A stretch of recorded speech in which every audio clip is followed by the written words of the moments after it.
The morning came too soon, gray and bitter cold. I stood outside the mess tent, watching my breath form clouds in the frozen air while nursing a cup of chicory that passed for coffee. 3 days of rest had helped, but the ache in my bones spoke of a deeper exhaustion that sleep couldn't cure. Sergeant Volkov. I turned to see a young corporal approaching, his uniform crisp and his face unmarked by war. Another fresh replacement, probably pulled from some training depot behind the Urals. Captain Morozov wants to see you and your men, company headquarters, immediately. I drained the bitter chicory and went to collect my squad. I found them where I'd left them. Ivan methodically sharpening his bayonet, Vasily performing his daily ritual with the DP-28, and Pyotr organizing his medical supplies. They looked up as I approached, reading my expression. "Time to go back to work," I announced. First Company headquarters was a commandeered farmhouse, its walls scarred by shrapnel, but still standing. Captain Morozov was younger than I'd expected, perhaps 30, with the lean build of an infantry officer and eyes that had seen enough combat to earn respect. Sergeant Volkov, he said without preamble. I've read Major Kozlov's report about your adventure behind enemy lines. Impressive work. Thank you, sir. I'm assigning you to 2nd Platoon. Lieutenant Petrov is a good officer, but green. Your experience will be valuable. He paused, studying a roster on his desk. However, your squad is under strength. I'm giving you 3 replacements. My heart sank. New men meant unknown quantities, soldiers who hadn't been tested, who might break when the shooting started. But I kept my expression neutral. Yes, sir. When do we meet them? When do we meet them? Now, Morozov gestured toward the door. They're waiting outside. The 3 replacements stood at attention in the farmyard, their new uniforms and uncertain expressions marking them as fresh conscripts. The first was barely 18, pale and thin, clutching his Mosin Nagant like a lifeline. The second was older, maybe 25, with the calloused hands of a factory worker. The third surprised me, a woman, her hair tucked under a pilotka cap, a sniper's rifle slung across her back. Private Sergei Volkov, no relation, I assume, Anton Kozlov, and Senior Private Katya Volkova, Captain Morozov announced. Volkov and Kozlov are straight from training. Volkova is a qualified sniper, transferred from the 62nd Army. I studied the woman more closely. Katya Volkova was perhaps 22, with sharp green eyes and the steady hands of a marksman.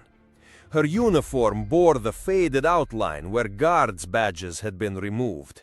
She'd seen combat before. "Welcome to the squad," I said. "I'm Sergeant Alexei Volkov. These are Privates Ivan, Vasily, and Pyotr. We've been through hell together, and if you listen and learn, we'll all come out of this alive." The young Sergei swallowed nervously. "Yes, Sergeant, we won't let you down." Anton, the factory worker, just nodded. He had the look of a man who understood hard work and harder times. But it was Katya who interested me most. She met my gaze directly, no fear or uncertainty in her expression. "How many confirmed kills?" I asked her. 43, she replied without hesitation, including 2 officers and a machine gun team. Ivan looked up from his bayonet with new interest.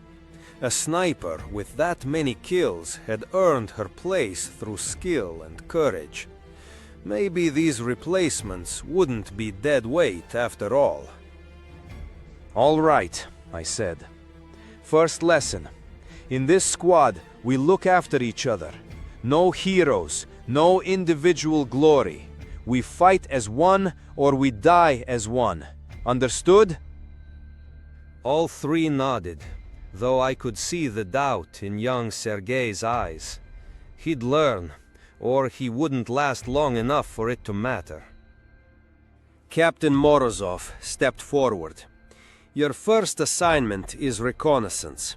Intelligence reports German movement 5 kilometers northeast of here. Probe their positions, assess their strength, report back. Simple." Nothing was ever simple in war, but I nodded. "When do we move out?" 1 hour. Lieutenant Petrov will brief you on the route and objectives. As we walked back toward our bivouac area, I watched the new additions to my squad. Sergei stumbled twice on the uneven ground, his nervousness making him clumsy. Anton moved with the steady gait of a worker, practical and determined. But Katya moved like a predator, silent and aware, her eyes constantly scanning for threats. "Katya," I called out, "walk with me." She fell into step beside me, her stride matching mine perfectly. "You have questions, Sergeant?" "I do. Why were you transferred from the 62nd Army? That was Chuikov's unit at Stalingrad." A shadow passed across her face. My spotter was killed. Command decided I needed a change of scenery. There was more to it than that. There always was. But I didn't press. Everyone in this war carried ghosts. "What about the boys?" she asked, nodding towards Sergei and Anton. "Fresh meat. Sergei won't last a week if he doesn't toughen up. Anton might have potential. He's got the look of someone who doesn't quit easily." "And you think I'll mother them?" I stopped walking and turned to face her. "I think you're a professional soldier who understands that a squad is only as strong as its weakest member. These boys need to learn fast, or they'll get us all killed." She smiled for the first time, a cold expression that didn't reach her eyes. "They'll learn or they'll die. Neither way, it's not my problem." I wasn't sure if that attitude was what we needed or what we feared most. Back at our position, I gathered all 7 members of my new squad around a small fire. The 3 veterans sat on one side, the 3 replacements on the other, with me in between. The divide was obvious and dangerous. "Listen carefully," I began. "In 1 hour, we're going on patrol. For some of you, this will be your first time facing the enemy. For others, it's just another day in hell.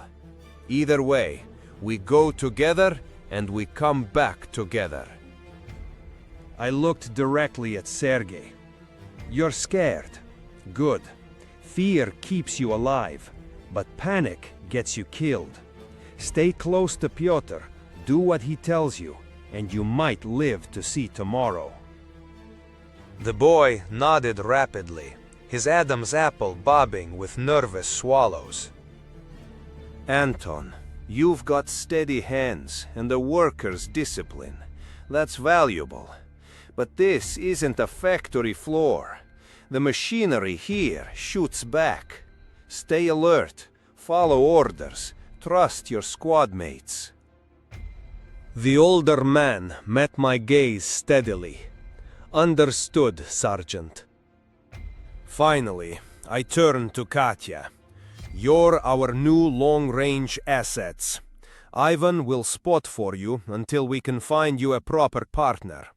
Work together. Communicate. Don't take unnecessary risks. She nodded once, professional and cold. We did everything. Now we had to fight our way back to the west. Questions? I asked the group. Sergei raised his hand tentatively. Sergeant, what if I freeze up? What if I can't shoot when the time comes? The honesty of the question caught me off guard. Most replacements try to act tougher than they were. Then you'll probably die, I said bluntly. But every soldier faces that moment of truth. Some break, some don't. The only way to find out which you are is to face it. It wasn't comforting, but it was honest. In war, pretty lies got people killed. As we prepared our equipment for the patrol, I watched my new squad with growing concern. The veterans moved with practiced efficiency, checking weapons, ammunition, medical supplies. The replacements fumbled with their gear, uncertain and clumsy. But it was the gap between them that worried me most. Sergei kept glancing nervously at Ivan's massive frame. Anton seemed intimidated by Vasily's quiet competence, and Katya held herself apart from everyone, a lone wolf among pack animals. Building a fighting unit from these disparate parts would take time we might not have. But as I slung my PPSH and prepared to lead them into harm's way, I reminded myself of something Major Kozlov had said. Sometimes good men die so that others might live. My job was to make sure it wasn't my men doing the dying. The patrol would be our first test as a new unit. 7 soldiers, 3 veterans and 4 unknowns, heading into German-held territory with nothing but their weapons and their wits to keep them alive.